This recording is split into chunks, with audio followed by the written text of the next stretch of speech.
आदिवासी दिवस आदिवासी बराबरी और न्याय के लिए अपने पूर्वजों के संघर्ष को याद करते हुए आदिवासियों ने किया संविधान को धरती पर लागू करने का लिया संकल्प। आदिवासी दिवस पर आदिवासी आक्रोश नजर आए, एकत्रित होकर रैली भी निकाली। देश भर में आदिवासियों पर हो रहे अत्याचार का तीखा विरोध करते हुए आदिवासी संगठन एकत्रित हुए। अत्याचार से नहीं दबेगा हमारा आंदोलन, जारी रहेगा संवैधानिक संघर्ष जागृति। आदिवासी दलित संगठन सहित आदिवासी एकता संगठन, आदिवासी विकास परिषद, जय आदिवासी युवा शक्ति, जैस और आदिवासी छात्र संगठन द्वारा संयुक्त रूप से विश्व आदि दिवस के अवसर पर आदिवासी क्रांतिकारियों को श्रद्धांजलि दी गई।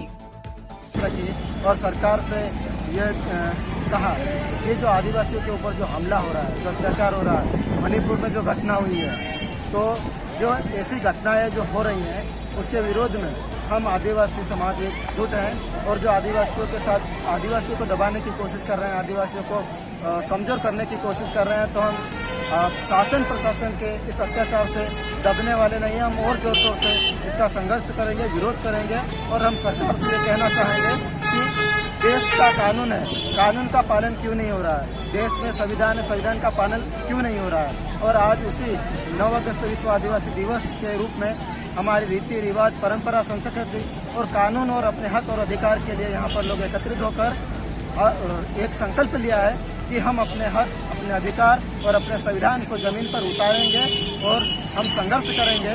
और जो कानून है, वन अधिकार कानून है, पेशा कानून है, इस कानून को जमीन पर उतारने के लिए हमारा समाज, हमारा पूरा आदिवासी समाज एकत्रित होगा और आने वाले समय में और इससे ज़्यादा हक और अधिकार के लिए लड़ने के लिए तैयार है। मैं जागृत आदिवासी दलित संगठन से अंतराम आवासी। 9 अगस्त आदिवासी विश्व दिवस मनाया। आज हम लोग सभी आदिवासी इकट्ठे होकर, एकजुट होकर रैली किया, यहाँ पे सभा किया।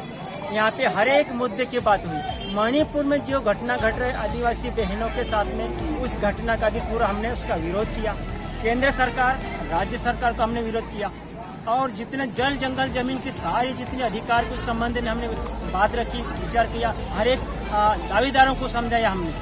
जो जगह जगह आदिवासियों के साथ अत्याचार हो रहा है उसके संबंध में भी हम हर एक लोगों को जागरूक किया, ताकि हर एक पूरी आदिवासी को एकजुट होना पड़ेगा।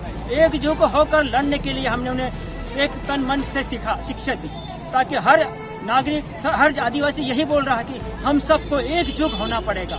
एकजुट होकर लड़ने के लिए तैयार है, कमर कस के लड़ने तैयार है। हाँ, जब संविधान है तो आदिवासी है, अगर संविधान नहीं बचता है तो आदिवासी नहीं है। इसलिए सभी आदिवासी एकजुट होकर संकल्प लेते मैदान में उतर गए हैं। साथ ही हम सब यही चाहते हैं कि संविधान, भारतीय संविधान को जमीनी स्तर पर फैलाएंगे और हर एक भाई और बहनों को कानून सिखाएंगे। अगर सरकार संविधान बनाया तो इस कानून का पालन करना उसको जरूरी है।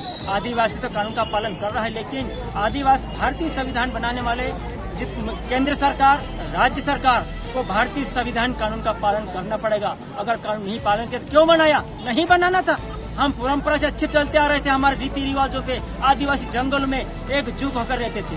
लेकिन भारत सरकार ने ये कानून बनाया, उस कानून को सरकार को कानून के तहत चलना पड़ेगा और हम सब कानून का पालन करते हैं और हम कानून के तरह चलते हैं। अगर फिर भी हमारे साथ फर्जी केस लगा रहे हैं, जबरदस्ती हमारे पे जगह जगह हमला कर रहे हैं। अभी ताजा खबर देखो, सिंगरौली में एक गैर आदिवासी विधायक ने आदिवासी पे गोली चला दी।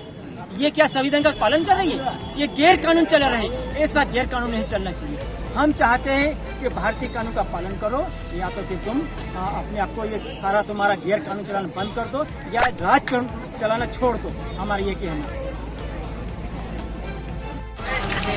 आप सभी का यहाँ पधारने के लिए धन्यवाद।